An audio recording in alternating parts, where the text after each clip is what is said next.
If you're watching this video, you're probably well aware of the many benefits of decentralized finance. You know that it's a permissionless and decentralized way to lend cryptocurrency and earn interest. However, you probably also know that there's several disadvantages as DeFi currently stands. There is a lack of interoperability, and most protocols are simply designed for one specific blockchain without the ability to communicate among multiple chains. There's high fees and over-collateralization, with some people having to pay upwards of 180% over collateralization simply to use DeFi. And then lastly, there's a lack of a simple, easy to use interface for managing all of these assets in one place. Relite is a new project that hopes to change all of this by giving you a simple, easy to use, all-in-one interface that you can lend, borrow, and stake all cryptocurrency assets across multiple different blockchains.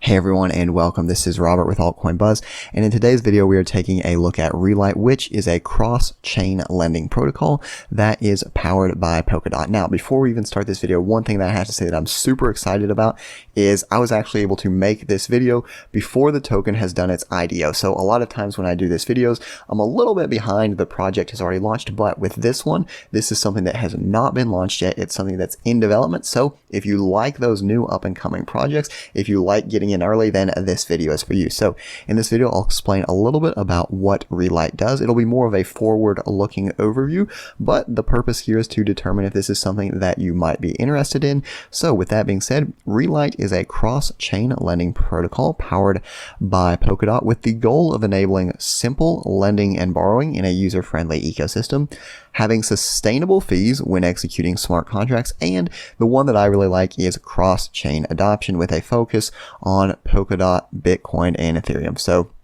if you think about those three chains really right there, you've really got a large portion of the entire cryptocurrency ecosystem that they're going to be targeting. One of the issues that we're facing with current protocols, and again, there's a lot of great protocols out there. For example, when we talk about integrating all of your DeFi in one easy to use place, we did a video on Plasma Finance, which is absolutely fantastic for that.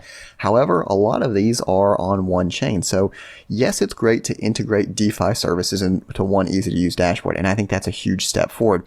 But what's even better is to integrate multiple DeFi services into one dashboard and have that dashboard support multiple chains. So I can do Polkadot DeFi, Ethereum DeFi.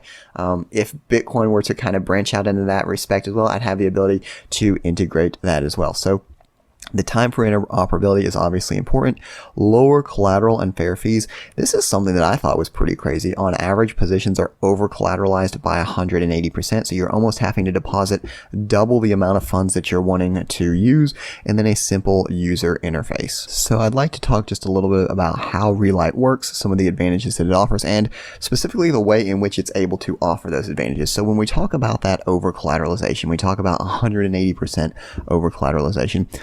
A lot of these features with Relite work together. So when we are enabling these multi-chain support, what we can see is that we're able to pull liquidity, we're able to pull funds from different chains, and as part of that, they will offer lower collateralization requirements, manageable fees, and unprecedented levels of usability. So not just is it cool that we can use those multiple different blockchains, but those blockchains have a tangible effect in that they're going to lead to those lower over collateralization requirements and lower fees. So it's great that Relite wants to improve things. It's great that they have their own unique system, but what can you actually do with it?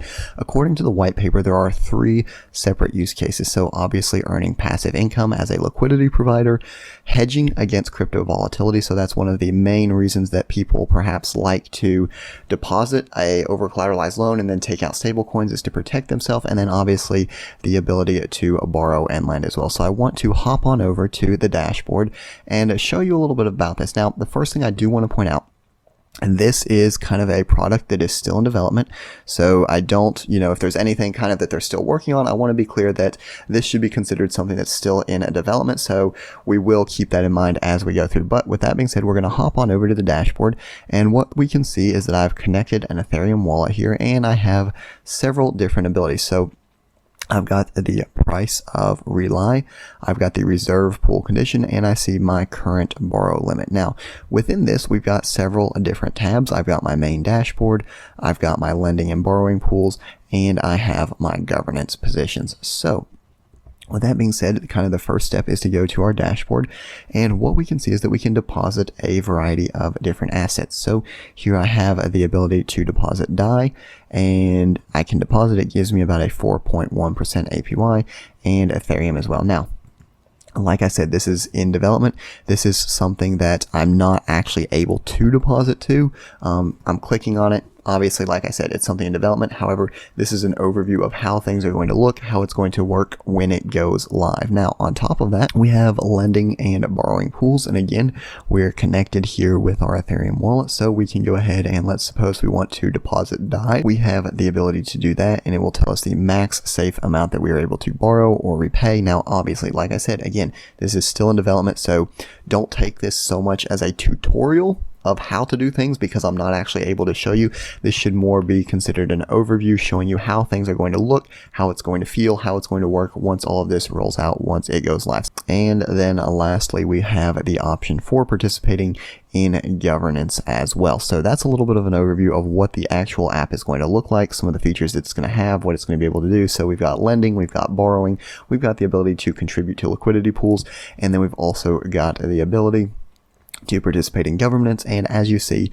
not only is that going to be happening on the Ethereum blockchain, but they are going to have Polkadot incorporated as well. And then, like I talked about, Bitcoin should be soon on the horizon. So you have the ability to get Relite. You've got the aggregated APY showing your total positions, and then you've got your total amount of rewards as well.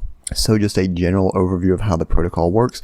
They've designed Relite with a simplicity and a sustainability in mind. So the basic concept kind of for all of these DeFi protocols is similar. And when I say similar, I don't mean that they're all the same, but I mean they employ a general formula. Now, with a traditional DeFi protocol, you'll have a lender that will deposit an underlying asset, let's call it DAI, and in return they will receive some kind of interest-bearing form of that. So maybe it's CDAI if we're talking about Compound, or RDAI if we are talking about Relite Finance. Now, the borrower will over-collateralize that loan, and then they will receive typically a stable coin. They don't have to take out a stable coin, but typically they will.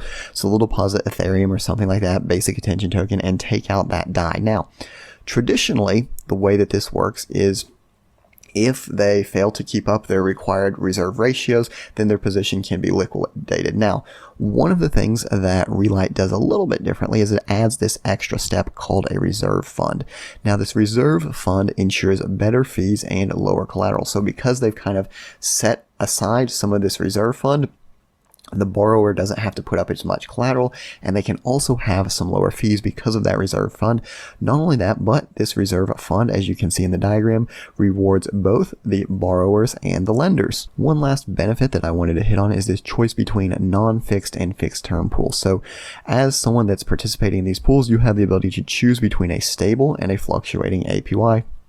As the loans mature, the implementation of special terms will enable predictability and improved terms for lenders and borrowers. So you get a little bit of that advantage, a little bit of that customizability, a little bit of that flexibility of not being locked into a specific time length of loan. Or on the flip side, if you need that security, if you need kind of that more predictability, you do have the option of choosing that fixed term pool as well. So with that being said, there's two things that I always like to talk about towards the end of the video.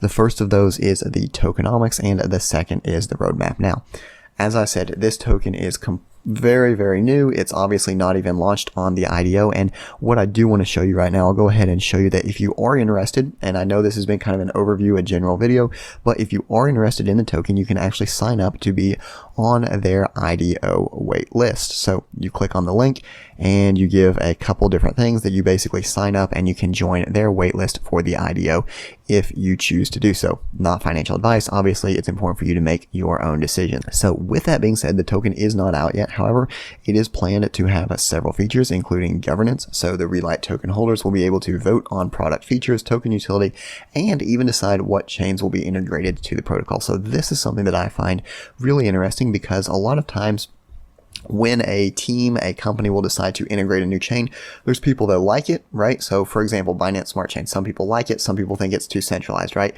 And if you're having just the company making these decisions, it can seem like you don't really have a voice. But because this token is going to have utility for the people that actually hold it, for the users, it's more of a democratic procedure in which it's doing what the community wants. So instead of a centralized board of directors making these shots, calling the decisions, you're really having the token holders themselves deciding what they want to incorporate it.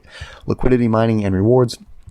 Through liquidity provision and market participation, both lenders and borrowers will be rewarded with Relite on a daily basis. So that is something I like, and it's something that I discussed in that diagram, where that you get rewards not just as a lender, but also as a borrower.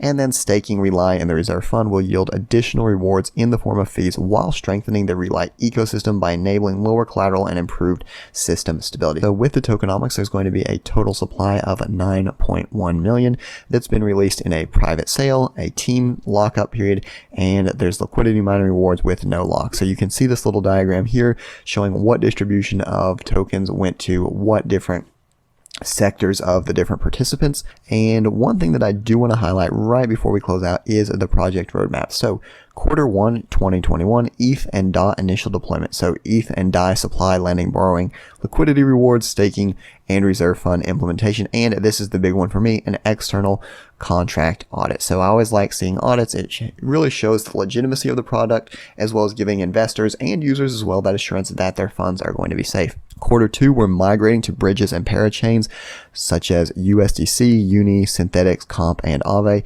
And this is what I was showing you when we were in the dashboard, that you could see that Polkadot was going to be coming soon. Now, by Q3 of 2021, we are looking at full interoperability with Polkadot and ERC20 assets.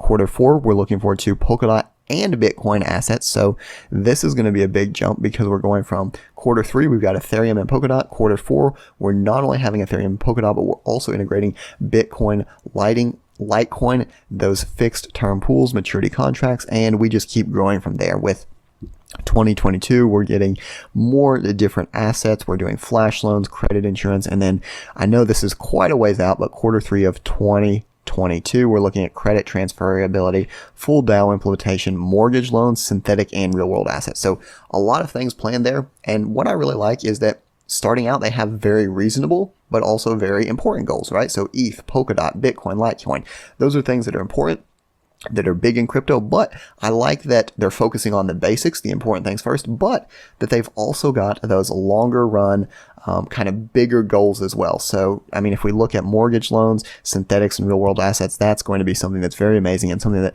I'm really looking forward to. So that is a very general overview of Relite, some of the different things that it does, how the overall user experience is going to look. And I know this is new. I know this is something that's going to still be rolling out. So with that being said, it's more important than ever for me to state that it is important for you to do your own research. I like covering these things. I like providing information, but at the end of the day, it's your decision. Do you like that this is a new project? Are you excited to get in early before it's been launched? Or do you want to hold back and wait and kind of see how things develop? Whatever you decide to do, it's completely and totally your choice. However, I do hope that this video has given you a little bit of information to determine if Relite is something that you might be interested in. And I'd like to thank you for watching. If you've got any comments, any suggestions, be sure to leave them down below. As always, thanks for watching, and I'll see you next time.